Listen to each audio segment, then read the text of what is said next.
이제 다 같이 일어나셔서 영과 진리로 주일 예배를 하나님께 드리시겠습니다.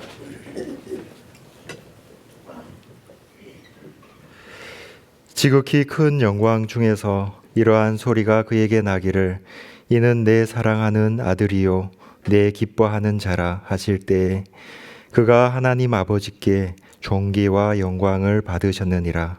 이 소리는 우리가 그와 함께 거룩한 산에 있을 때에 하늘로부터 난 것을 들은 것이라. 아멘.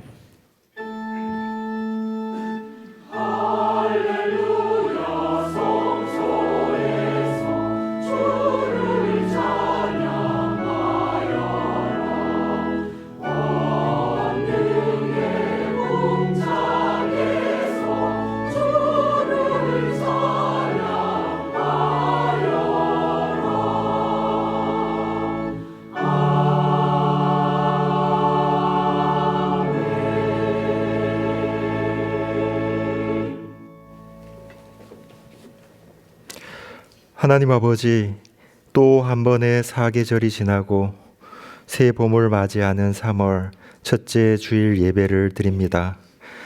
하나님의 사랑하시는 아들 예수 그리스도를 통해 저희를 영원한 자녀로 삼으시고 하나님의 영광과 기뻐하심에 참여하게 하심을 감사드립니다. 아직 하나님의 자녀다운 모습이 온전하지 않지만 예수 그리스도의 십자가의 대속하심을 의지하여 나아옵니다. 육체의 욕심과 세상의 풍조 속에 있는 저희를 긍휼히 여겨 주시옵소서. 다시 한번 하나님의 그 크고 영원하신 계획과 사랑을 확인하고 그리스도를 통해 이루신 하나님의 자녀의 자녀다움을 저희에게 온전해지도록 회복시켜 주시옵소서. 자기 중심성이 이타성으로, 증오가 사랑으로, 반목과 대립이 화평으로 변화되게 하시며 환난과 고난을 싸움과 다툼이 아닌 인내와 용서와 희생으로 이김으로 우리의 가정과 직장과 사회에 빛과 소금이 되게 하여 주시옵소서. 오늘도 그리스도 예수께 붙잡힌 바 된 그것을 붙잡으며 나아갑니다. 예수님의 이름으로 기도드리며 이제 우리 모두 주님께서 가르쳐 주신 기도를 감히 주님의 이름으로 담대히 드리오니 하늘에 계신 우리 아버지여 이름이 거룩히 여김을 받으시오며 나라의 임하옵시며 뜻이 하늘에서 이룬 것 같이 땅에서도 이루어지이다. 오늘날 우리에게 일용할 양식을 주옵시고 우리가 우리에게 죄 지은 자를 사하여 준 것 같이 우리 죄를 사하여 주옵시고 우리를 시험에 들게 하지 마옵시고 다만 악에서 구하옵소서. 대개 나라와 근세와 영광이 아버지께 영원히 싸움나이다. 아멘.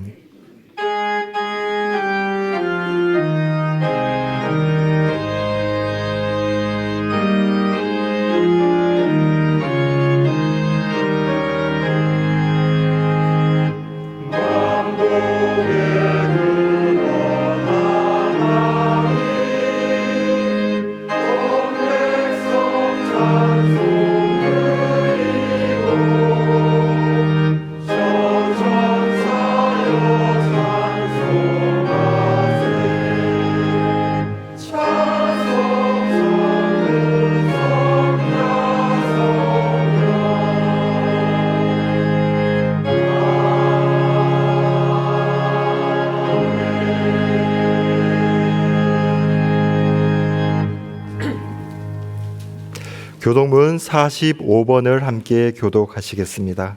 교독문 45번입니다.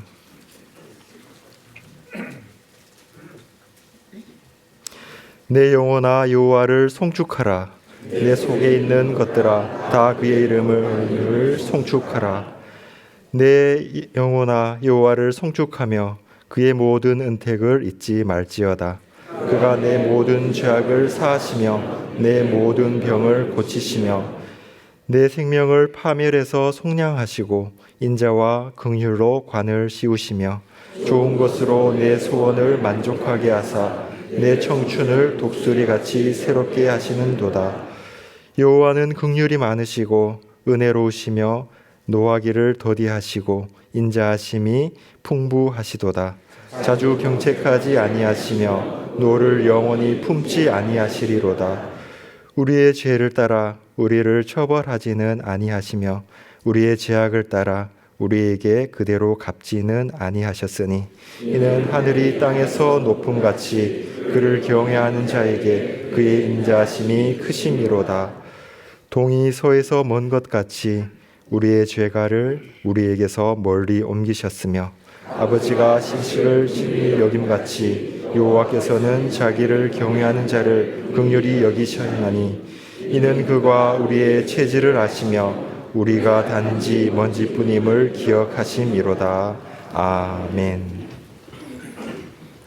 전능하사 천지를 만드신 하나님 아버지를 내가 믿사오며 그 외아들 우리 주 예수 그리스도를 믿사오니 이는 성령으로 잉태하사 동정녀 마리아에게 나시고 본디오 빌라도에게 고난을 받으사 십자가에 못 박혀 죽으시고 장사한 지 사흘 만에 죽은 자 가운데서 다시 살아나시며 하늘에 오르사 전능하신 하나님 우편에 앉아 계시다가 저리로서 산자와 죽은 자를 심판하러 오시리라.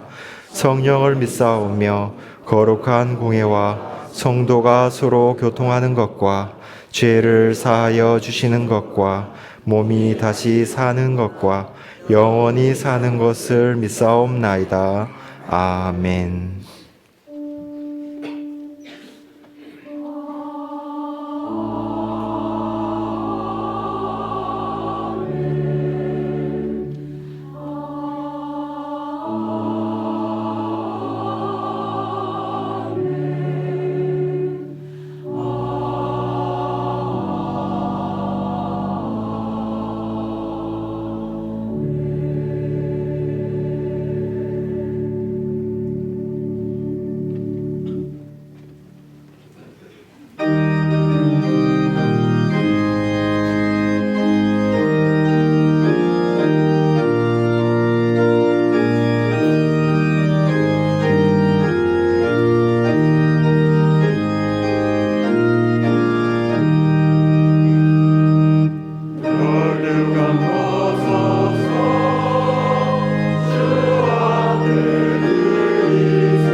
하나님 아버지, 오늘도 이 귀한 자리에 나와 하나님을 찬양하고 하나님의 말씀을 듣게 하시니 감사합니다.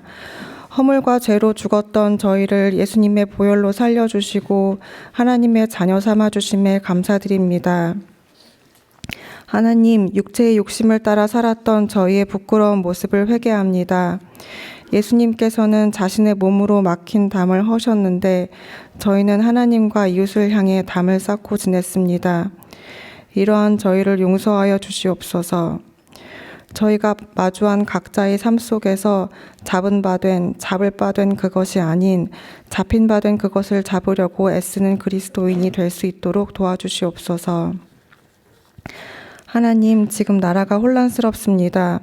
하나님께서 원하시는 방향으로 혼란을 수습하고 안정을 되찾을 수 있기를 간구합니다. 복음을 전하기 위해 이 땅에 오셨던 선교사님들의 희생을 기억하며 복음 안에 살며 복음의 통로가 되는 민족이 될 수 있도록 도와주시옵소서. 100주년 기념교회가 한국 기독교 200년을 향한 바른 길닫기의 사명을 다할 수 있도록 도와주시옵소서. 하나님께서 기뻐하시는 모습의 교회가 될 수 있도록 교역자, 봉사자, 성도들과 함께하여 주시옵소서. 양화진 봉사관 증축공사가 순조롭게 진행될 수 있도록 도와주시옵소서. 오늘 예배에 하나님의 말씀을 전하시는 정원조 목사님과 함께하여 주시고 저희가 그 말씀을 귀 기울여 들어 가정과 세상에 나아가 바르게 살아갈 수 있는 힘을 공급받게 하여 주시옵소서. 예수님의 이름으로 기도드립니다. 아멘.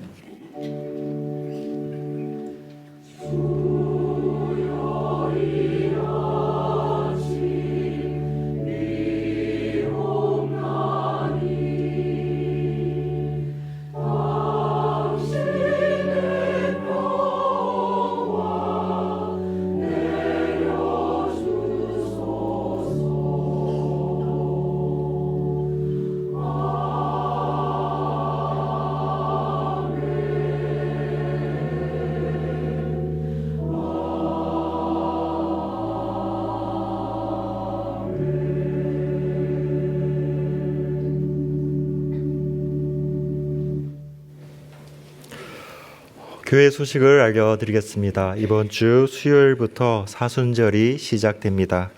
사순절은 주님의 고난과 부활을 기리는 참회의 절기로 부활절 전날인 4월 19일까지 계속됩니다.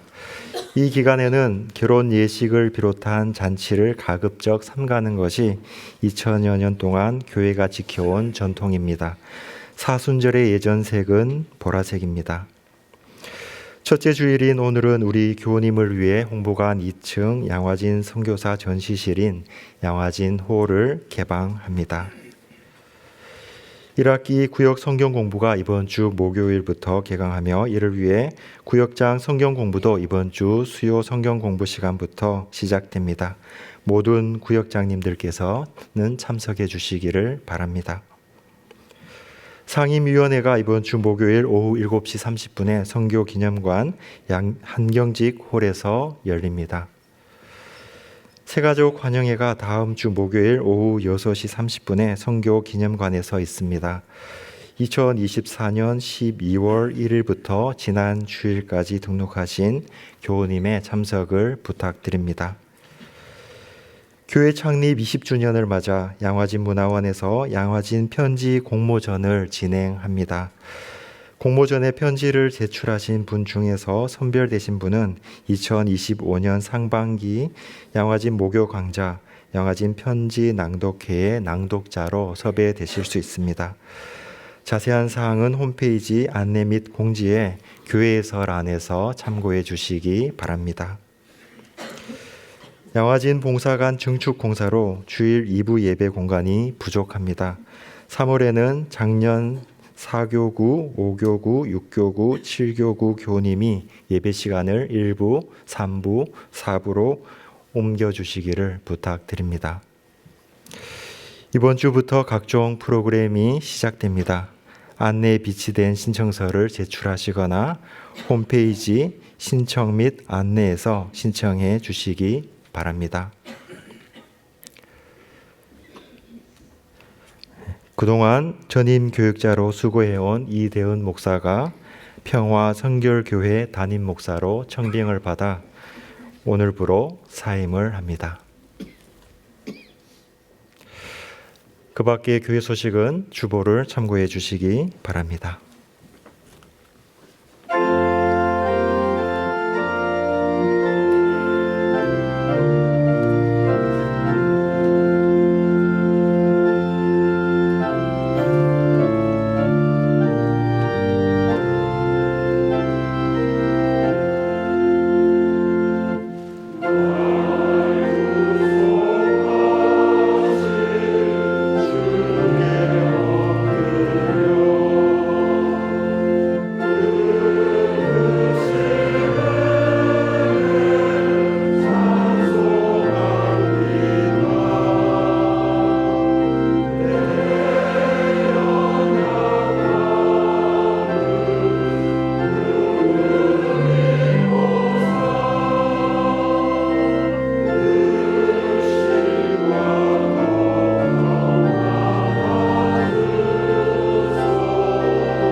오늘 우리에게 주시는 하나님 말씀은 에베소서 2장 14절에서 18절입니다. 신약 성경 312쪽입니다. 에베소서 2장 14절에서 18절입니다. 제가 봉독하겠습니다. 그는 우리의 화평이신지라 둘로 하나를 만드사 원수된 것 곧 중간에 막힌 담을 자기 육체로 허시고 법조문으로 된 계명의 율법을 폐하셨으니 이는 이 둘로 자기 안에서 한 세 사람을 지어 합평하게 하시고 또 십자가로 이 둘을 한 몸으로 하나님과 화목하게 하려 하심이라. 원수된 것을 십자가로 소멸하시고 또 오셔서 먼데 있는 너희에게 평안을 전하시고 가까운 데 있는 자들에게 평안을 전하셨으니 이는 그로 말미암아 우리 둘이 한 성령 안에서 아버지께 나아감을 얻게 하려 하심이라. 아멘.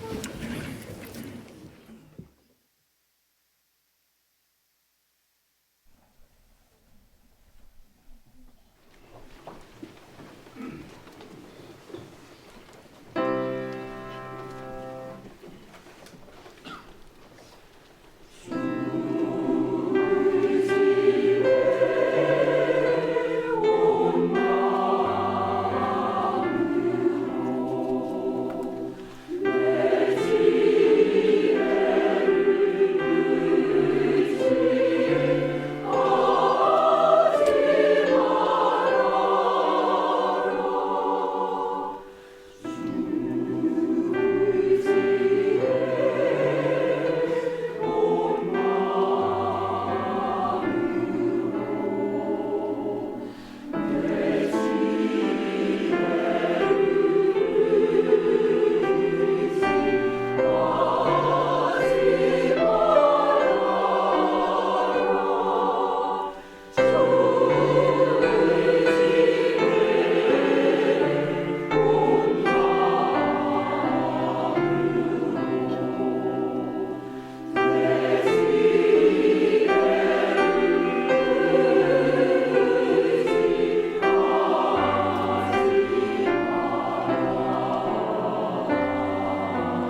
마태복음 5장 1절에는 예수께서 무리를 보시고 산에 올라가 앉으시니 제자들이 나온지라라고 기록되어 예수님께서 산 위로 올라가심에 대해서 증거하고, 8장 1절에는 예수께서 산에서 내려오시니 수많은 무리가 따르니라라고 기록되어 예수님께서 산에서 내려오심에 대해서 증거하기에 그 사이에 있는 마태복음 5장, 6장, 7장을 산상수훈이라고 합니다.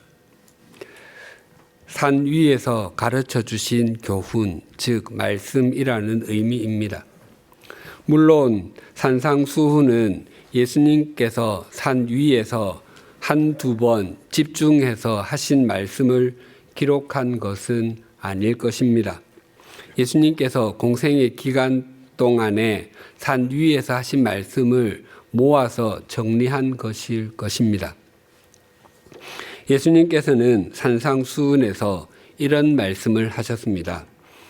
마태복음 6장 30절에서 32절 상반절입니다. 오늘 있다가 내일 아궁이에 던져지는 들풀도 하나님이 이렇게 입히시거든 하물며 너희일까 보냐. 믿음이 작은 자들아, 그러므로 염려하여 이르기를 무엇을 먹을까, 무엇을 마실까, 무엇을 입을까 하지 말라. 이는 다 이방인들이 구하는 것이라. 하나님께서는 공중의 새를 기르시는 분이십니다. 또한 하나님께서는 들에 핀 이름 모를 꽃들과 풀도 입히시는 분이십니다.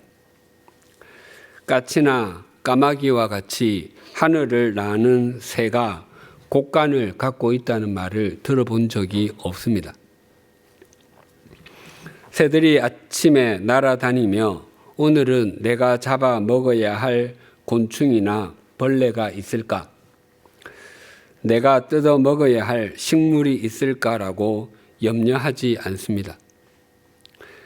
들에 핀 꽃이나 풀이 오늘은 내가 빨아들여야 할 물이 넉넉하게 있을까? 하늘에서 이슬이 촉촉하게 내려서 내 꽃잎과 줄기에 수분이 넉넉하게 공급될까를 걱정하지 않습니다.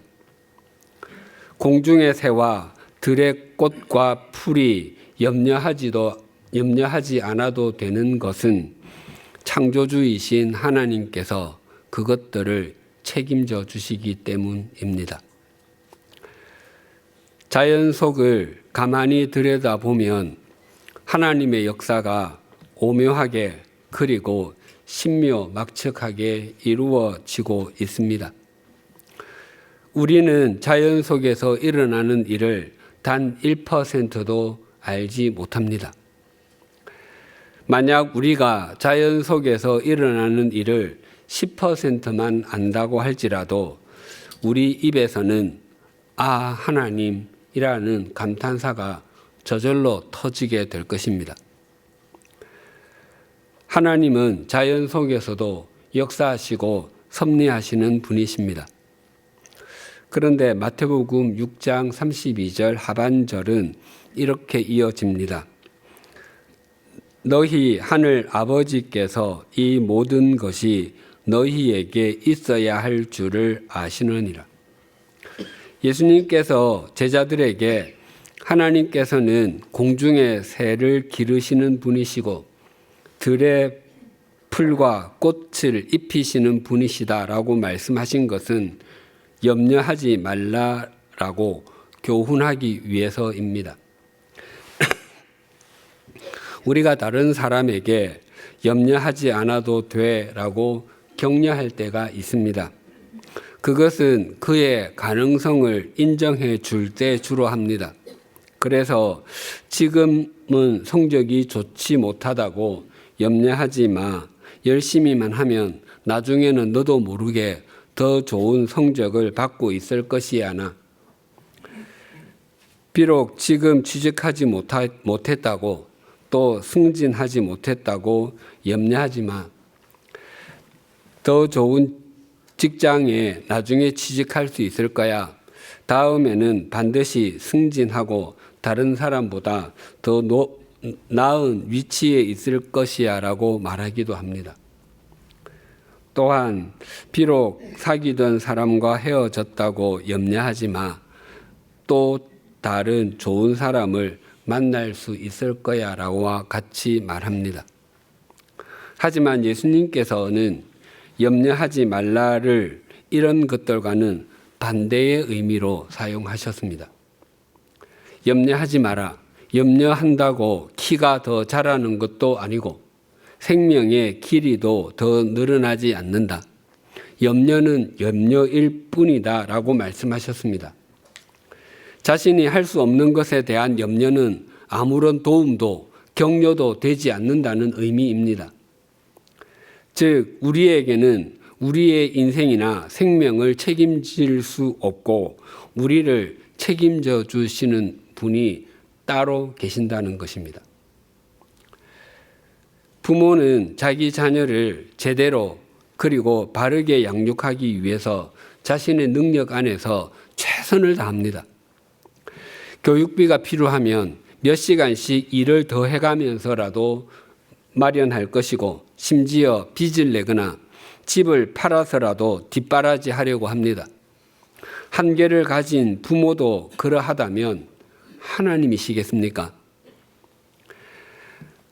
우리가 하나님께서 보시기에 합당한 삶을 살려고 할 때 하나님께서는 왜 우리의 삶을 인도하지 않으시고 우리에게 필요한 것을 허락하지 않으시겠습니까?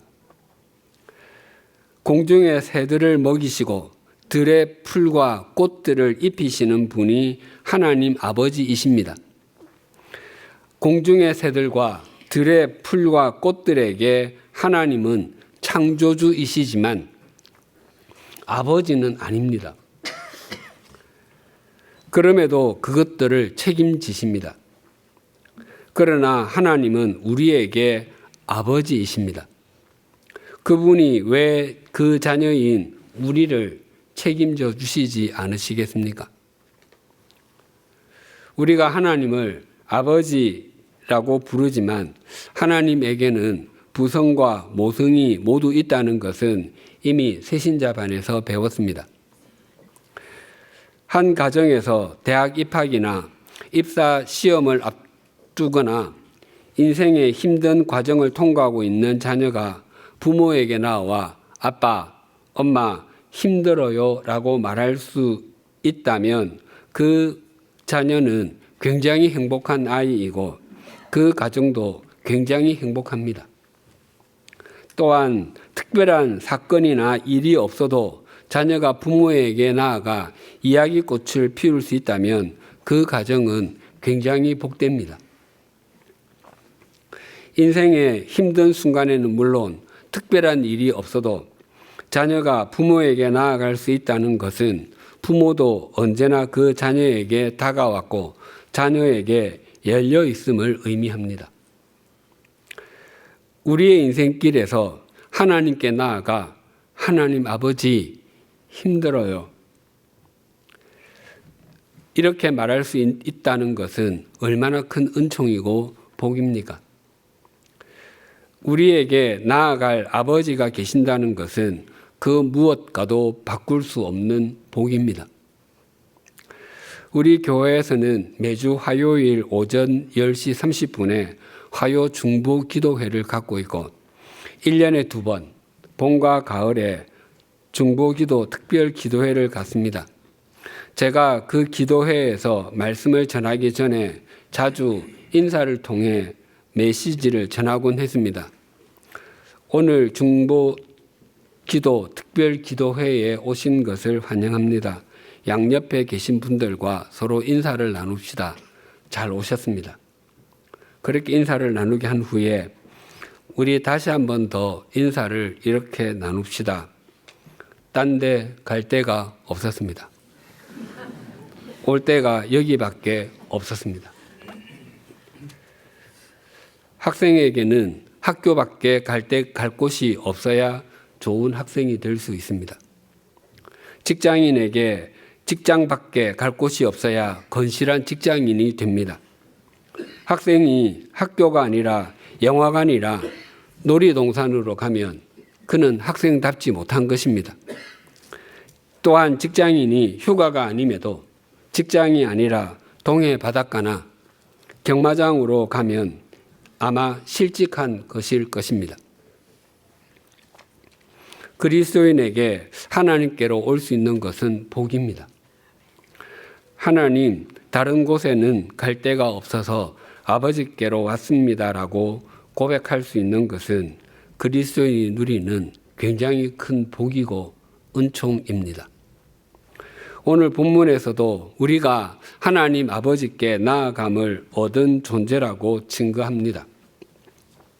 하나님과 사람 사이에, 또한 사람과 사람 사이에 유일한 화평이신 예수 그리스도께서는 중간에 막힌 담을 허시고 법 조문으로 된 계명의 율법을 폐하신 후에 한 새 사람을 지어 화평하게 하셨습니다.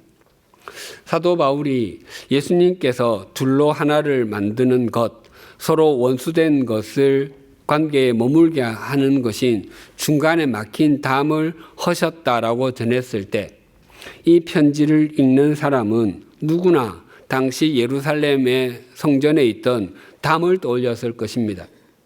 그 담은 이방인의 뜰과 여인의 뜰 사이에 있었던 3규빗, 약 1.36m 높이의 담이었습니다. 그 담은 유대인과 이방인의 구별을 넘어 그 둘을 차별하는 증거였습니다. 예수님께서 십자가 위에서 피를 흘려주심으로 그 담을 허무셨습니다. 만약 그 담이 허물어지지 않았다면 지금도 기독교는 이스라엘 안에서만 머무는 종교가 되었을 것입니다. 또한 우리는 예수 그리스도께서 우리를 위해 십자가에서 무엇을 하셨는지를 모를 뿐만 아니라 예수 그리스도가 누구신지 아예 알지 못했을 것입니다. 예수님께서 그 담을 허물어 주심으로 예수님의 말씀처럼 제자들이 예루살렘과 온 유대를 넘어 사마리아와 땅끝까지 이르러 주님의 증인이 되었고 그 결과로 우리가 주님과 복음을 받아들여 하나님 나라의 백성이 되고 영원에 잇된 삶을 살게 되었습니다. 또한 예수님께서는 법 조문으로 된 계명의 율법도 폐하셨습니다. 이것은 제사에 대한 율법, 할례에 대한 율법, 음식에 대한 율법 등의 효력을 상실하게 했다는 것입니다. 그래서 우리는 더 이상 구약 시대에 행했던 제사를 드리지 않아도 되고 할례를 받지 않아도 되며 정한 음식과 부정한 음식을 가리지 않아도 됩니다. 예수님께서 계명의 율법을 폐하지 않으셨고 이 홍보관이 성전이나 성막이라고 한다면 지금도 양화지 묘원 마당에서는 매일 소나 양, 비둘기와 같은 짐승을 잡아서 제사를 드렸을 것입니다. 그러나 구약시대에 드렸던 각종 제사에 관한 율법과 규례는 모두 폐지되었고 그러한 제사를 왜 드렸어야 했는지 그 정신만 지켜야 할 하나님의 말씀으로 남아 있습니다. 우리의 화평이신 예수님께서 막힌 담을 허시고 법 조문으로 된 계명의 율법을 폐하시며 한 새 사람을 지어 유대인과 이방인을 화평하게 한 궁극적인 목적을 이렇게 말씀합니다. 오늘 본문 18절이 이렇게 증가합니다. 이는 그로 말미암아 우리 둘이 한 성령 안에서 아버지께 나아감을 얻게 하려 하심이라. 11절에서 22절까지의 단락에서 이 말씀은 절정에 해당합니다. 그리고 기독교의 내용을 한 문장으로 정리해 놓은 것이라고 해도 과언이 아닙니다. 우리는 모두 오늘 이 예배의 자리에 있습니다. 이것을 이루기 위해서 삼위일체 하나님이 모두 동원되고 있습니다. 그로 말미암아에서 그는 성자 하나님, 즉 예수님이시고 한 성령 안에서의 성령은 성령 하나님이며 아버지는 성부 하나님이십니다. 우리 중에 어떤 분들은 오늘이 주일이니까 예배를 드려야 하지 하고 이 자리에 나오셨을 것입니다. 물론 그런 습관적인 신앙의 태도는 좋은 것입니다. 또 어떤 분들은 가정의 평화를 위해서 나가주는 마음으로 나아오기도 하셨을 것입니다. 또 어떤 분들은 자신이 좋아하고 즐기는 취미 동호회에 나가는 것처럼 사람을 만나기 위해서 나아오신 분도 계실지 모르겠습니다. 물론 가장 많은 분이 갈급한 마음으로 하나님의 은혜와 인도하심을 구하며 예배를 드리기 위해서 나아오셨을 것입니다. 우리가 예배의 자리로 나아오는 것은 삼위일체 하나님께 경배를 드리는 것입니다. 우리가 예배를 드리는 것은 우리가 생각하는 것보다 훨씬 더 큰 의미를 담고 있습니다. 우리가 삼위일체 하나님께 예배를 드리는 것은 영혼을 향해 호흡하는 것과 같고 영원한 생명의 양식을 공급받는 것과 같으며 하나님의 임재하심을 경험하는 것입니다. 그래서 또 한 주간 믿음으로 살아갈 힘을 얻어 하나님의 역사의 통로로 살아갈 수 있습니다. 삼위일체 하나님께서 우리에게 또 우리가 드리는 예배에 관심을 두고 계십니다. 또한 삼위일체 하나님께서는 우리가 예배를 드리는 사람이 되게 하기 위해서 구원의 역사를 펼치셨습니다. 그 내용이 에베소서 1장에 고스란히 남아 있습니다. 성부 하나님께서는 하늘에 속한 모든 신령한 복을 우리에게 주시기 위해서 창세전에 우리를 택해 주시고 우리를 당신의 자녀로 삼아 주셨습니다. 또한 성자 하나님께서는 당신의 피로 우리를 구속, 죄 사함을 받게 해 주셨습니다. 그리고 성령 하나님께서는 우리에게 인을 쳐 주시고 우리의 보증이 되어 주셨습니다. 보증은 보증금이라는 뜻입니다. 보증금이 영원하신 성령님이시니 그 계약은 영원한 계약이 됩니다. 저는 제가 아는 언어를 다 동원하고 제 속에 있는 이성과 감정을 다 동원한다 할지라도 심지어 제 몸짓과 손짓을 다 동원한다 할지라도 우리를 향한 하나님 삼위일체 하나님의 역사를 억만분의 1도 다 표현하지 못합니다. 에베소서 1장을 설교할 때 제 뇌리에 자주 떠올랐던 장면은 제가 세계 3대 폭포라고 불리우는 이과수 폭포나 나이아가라 폭포, 빅토리아 폭포 아래에서 손으로 물을 받고 있는 것입니다. 제 손으로 그 떨어지는 물을 다 받아서 전해야 삼일체 하나님의 경륜, 역사를 다 전하는 것인데 제 손으로 받을 수 있는 물은 너무너무 적은 것입니다. 우리를 향한 삼위일체 하나님의 사역은 그만큼 거대합니다. 그렇다면 왜 하나님께서는 우리의 구원을 위해서 그렇게 거대한 역사를 행하셔야 했겠습니까? 두 가지 이유가 있는데 첫째는 우리는 본래 끝까지 하나님께 등을 돌리려고 하는 존재인 것과 둘째는 하나님께서 그만큼 우리를 사랑하신다는 것입니다. 하나님께 등을 돌린 인간과 하나님의 사랑의 대상인 인간을 생각하면 떠오르는 구약 성경 말씀이 있습니다. 민수기 11장 4절에서 6절이 이러합니다. 그들 중에 섞여 사는 다른 인종들이 탐욕을 품음에 이스라엘 자손도 다시 울며 이르되 누가 우리에게 고기를 주어 먹게 하랴. 우리가 애굽에 있을 때에는 값없이 생선과 오이와 참외와 부추와 파와 마늘들을 먹은 것이 생각나거늘 이제는 우리의 기력이 다하여 이 만나 외에는 보이는 것이 아무것도 없도다 하니. 이스라엘 자손은 출애굽할 때 홍해를 건너는 최상의 경험을 하였습니다. 인류 역사에서 바다가 갈라지는 하나님의 역사는 그들만이 경험했습니다. 하지만 그 거대한 역사를 경험한 감격과 감동도 그 유효 기간이 사흘을 넘기지 못했습니다. 그들이 사흘 길을 걸었지만 마실 물을 얻지 못하자 모세에게 원망을 퍼붓기 시작했습니다. 이스라엘 자손이 출애굽할 때 각자가 먹을 것을 갖고 나왔다 할지라도 며칠 정도 먹을 정도였을 것입니다.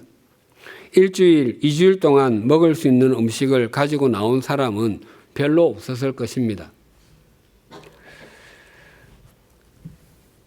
그들이 출애굽한 지 한 달이 지났을 때 하나님께서는 그들에게 만나를 먹여 내려주셨습니다. 그들이 처음 보는 만나를 보고서 굉장히 신기해하며 만후, 이것이 무엇이냐라고 말했는데 그것이 처음 먹어본 그것의 이름 만나가 되었습니다. 만나는 하나님의 역사와 은총의 상징이자 실제였습니다. 만나는 이스라엘 자손에게 놀라운 그 자체였습니다. 그 만나는 그들이 가나안 땅에 들어갈 때까지 40년 동안 내렸습니다. 그런데 시간이 지나자 이스라엘 자손의 생각이 달라졌습니다. 이스라엘 자손이 탐욕을 품은 다른 인종의 말에 부하내동하여 하나님께 울며 불평을 터뜨렸습니다. 우리가 애굽에 있을 때는 공짜로 먹던 생선, 오이, 참외, 부추, 파, 마늘이 눈앞에 선한데 지금은 먹을 것이 없어 죽는구나. 보기만 해도 지긋지긋한 이 만나밖에 없다니. 홍해를 갈라지는 사건과 만나가 내리는 하나님의 역사와 은총이 여러 날이 지나자 애굽에서 먹던 먹거리보다 못한 것이 되고 말았습니다. 이것은 단지 먹거리의 문제가 아니라 인간의 마음속에 있는 하나님을 향해 등을 돌리는 완고한 죄의 문제입니다. 또 반대로 이런 말씀도 있습니다. 시편 8편 3절에서 5절이 이랍니다.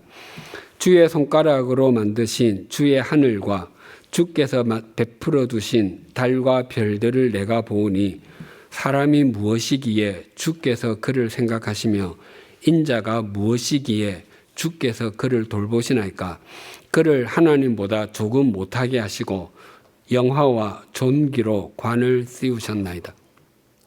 예전에 용인에 있는 한국 기독교 순교자 기념관에서 섬길 때 주변에는 다른 건물이 하나도 없어서 밤에 밖에 나오면 칠흑같이 어두웠습니다. 그때 하늘을 보면 별들이 쏟아질 듯이 많았습니다. 제가 별자리에 관한 지식이 없어서 각각의 별들의 이름은 몰랐지만 그 별들을 보고서 하나님 너무 아름답습니다라고 되뇌며 감탄하곤 했습니다. 이 광활한 우주에 비해 인간은 참 보잘것없는 존재에 불과합니다. 우리는 우리가 사는 이 지구가 우주의 중심이 있는지 가장자리에 있는지 알지 못합니다.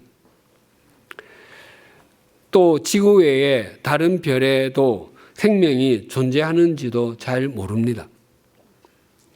그러나 우리가 한 가지 아는 것은 하나님의 마음이 이 지구에 있다는 것입니다.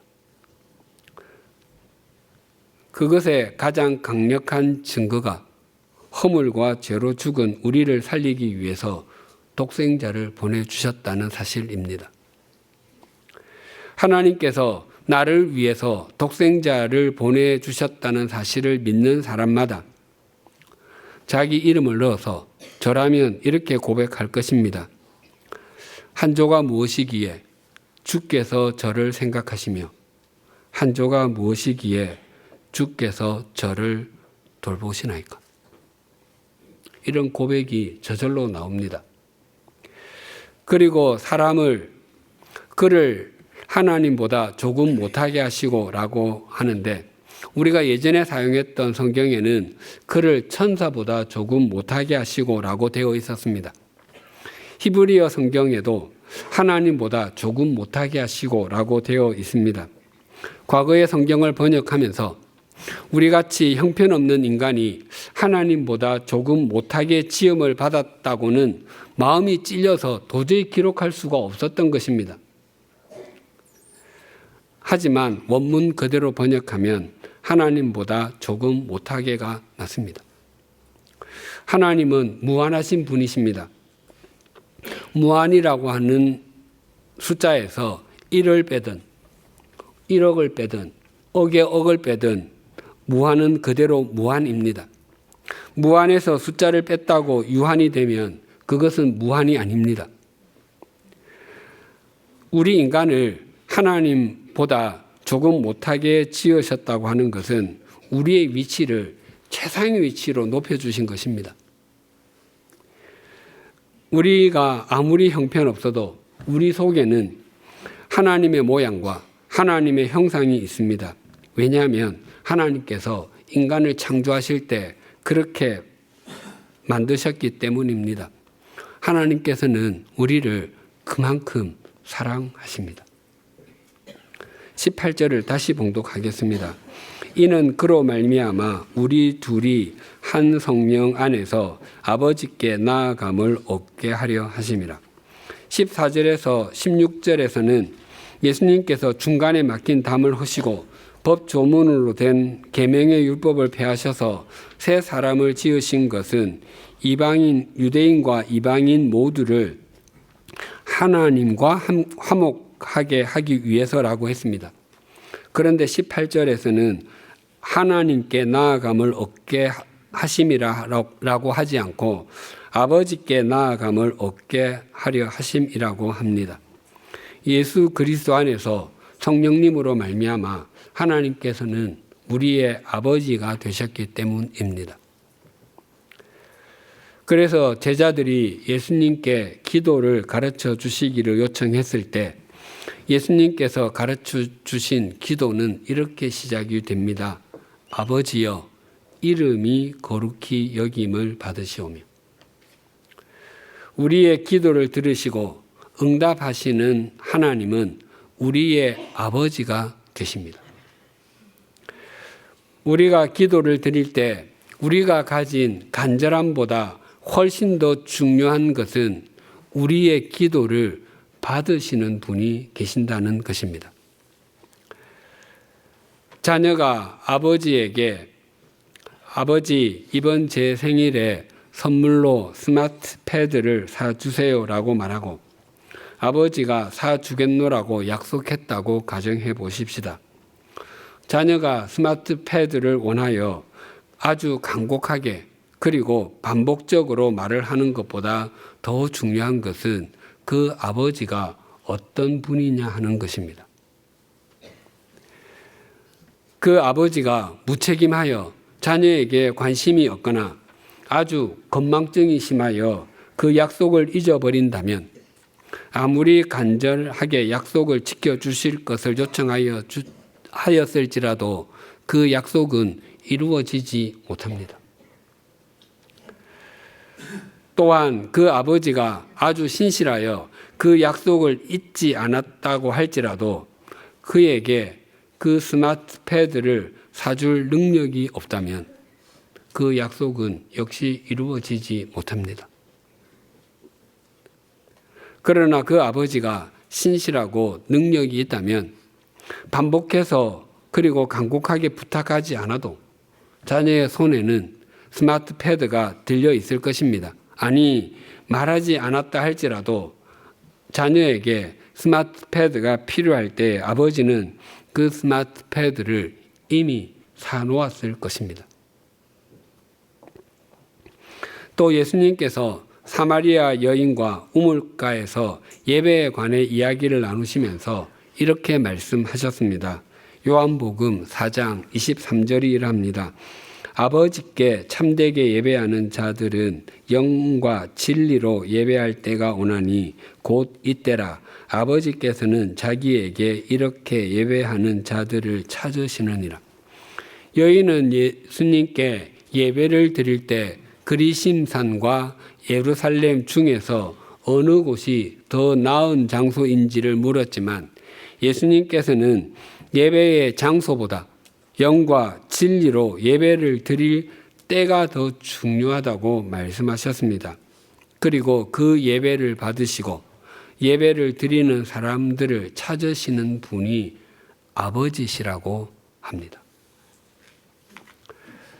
사랑하는 교우님들, 하나님께서는 천지 만물을 창조하셨을 뿐만 아니라 세상이 지어지기도 전에 그리스도 안에서 우리를 택해 주시고 당신의 자녀로 삼아 주신 분이십니다. 또한 허물과 죄로 죽었던 우리를 하나님 나라의 백성으로 삼아 주시기 위해서 독생자를 보내시어 십자가에서 대속의 피를 흘리게 하심으로 우리를 속량해 주셨습니다. 또한 예수 그리스도를 통해서 성령님까지 보내주셔서 우리에게 인을 쳐주시고 보증이 되게 해 주셨습니다. 무엇보다도 하나님께서는 우리의 아버지가 되어 주시고 우리가 아버지께 나아갈 수 있도록 길을 열어 주셨습니다.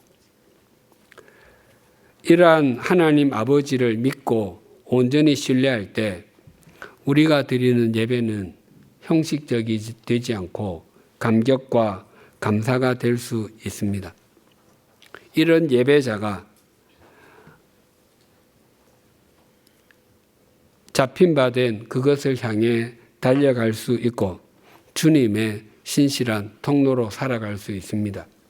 또한 세속적 가치관이 판을 치는 세상을 살아가면서도 그 가치관에 굴하거나 물들지 않고 썩어가는 세상 속에서와 어두운 세상 속에서 소금으로 또한 빛으로 살아갈 수 있습니다. 무엇보다도 하나님께서 우리의 아버지가 되심을 온전히 신뢰할 때 우리의 이 땅에서의 삶은 날로 그 의미가 더해지고 영원한 가치로 승화될 수 있습니다. 예배는 우리의 아버지가 되시는 하나님께서 우리 곁에 계시는 것을 확인하는 감격과 감동의 시간입니다. 기도하시겠습니다. 하나님 아버지, 우리의 화평이신 예수 그리스도께서 중간에 막힌 담을 허시고 법 조문으로 된 계명의 율법을 폐하셔서 새 사람으로 지으신 것은 유대인과 이방인 모두가 우리의 아버지이신 하나님께 나아가게 하심임을 일깨워 주셔서 감사합니다. 우리가 하나님 아버지께 나아가는데 삼위일체이신 성자 하나님과 성령 하나님, 성부 하나님께서 모두 동원이 되신 것은 그만큼 우리의 허물과 죄가 깊었음을 바르게 인식하게 하여 주시고 또한 삼위일체 하나님께서 우리를 그토록 사랑하셨기 때문임도 잊지 않게 하여 주시옵소서. 우리는 매주일 예배의 자리로 나아옵니다. 하지만 그것이 감격이나 감동에 찬 예배가 아니라 형식적인 예배일 때가 얼마나 많았는지 모릅니다. 또한 예배의 자리로 나아오는 것이 무의미하다고 여길 때도 있었고 다른 일을 하면 내게 더 많은 이익을 가져다 줄지 모른다고 생각할 때도 적지 않았음을 고백합니다. 바라옵나니 우리가 예배의 자리로 나아올 때마다 삼위일체 하나님을 기억하게 하시고 예배의 감격과 감동을 누리게 하여 주시옵소서. 그리하여 세속적인 가치관이 아니라 잡힌 바 된 그것을 잡으려고 달려가게 하시고 세상 속에서 소금과 빛으로 살아 주님의 통로다운 통로가 되게 하여 주시옵소서. 오직 예배를 통해 아버지이신 하나님과의 관계가 날로 깊어지게 하여 주시옵소서. 예수님의 이름으로 기도드립니다. 아멘.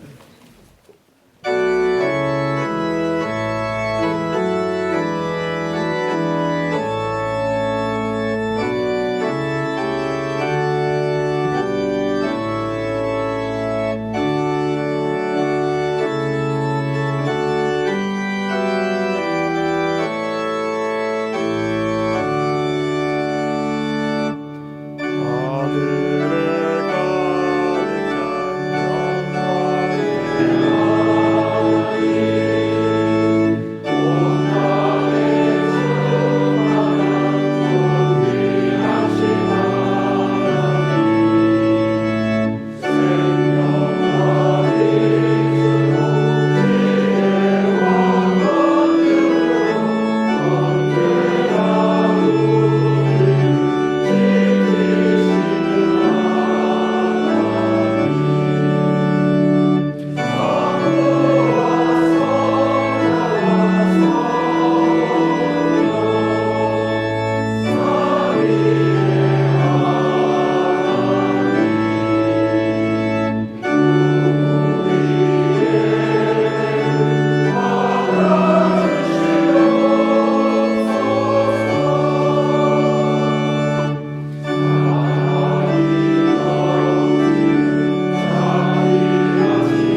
하나님 아버지, 창세 전부터 삼위 하나님께서 펼치신 구원의 역사로 인해 지금 이 예배의 자리에서 영원하신 하나님을 아버지라 부르는 자녀가 되어 있음을 감사드립니다.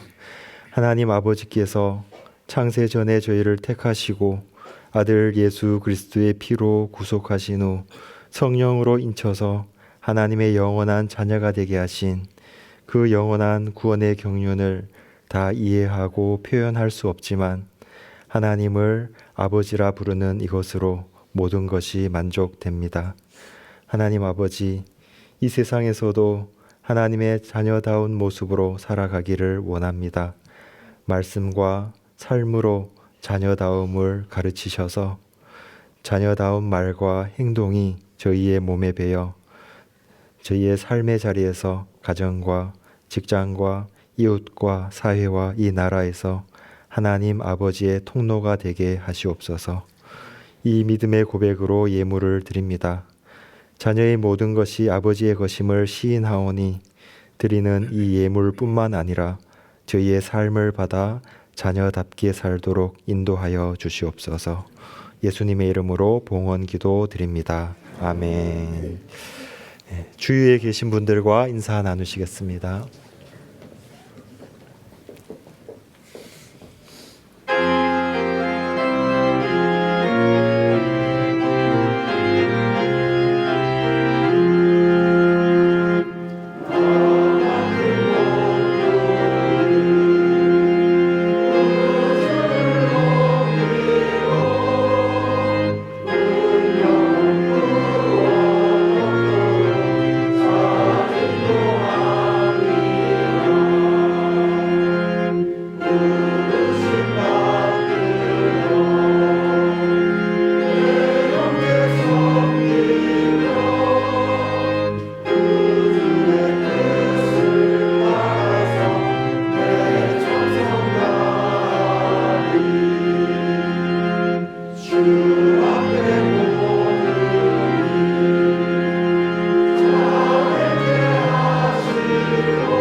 우리 주 예수 그리스도의 은혜와 하나님 아버지의 사랑과 성령님의 교통하심이 예배를 드릴 때마다 하나님 아버지께로 나아가는 감격과 감동을 누리며 예배를 통해서 하나님과의 관계가 날로 깊어져 세상 속에서 하나님의 통로로 살아가기를 소망하고 결단하는 주님의 사람들과 100주년 기념교회 위에 지금으로부터 영원토록 함께 해주시기를 간절히 축원하옵나이다.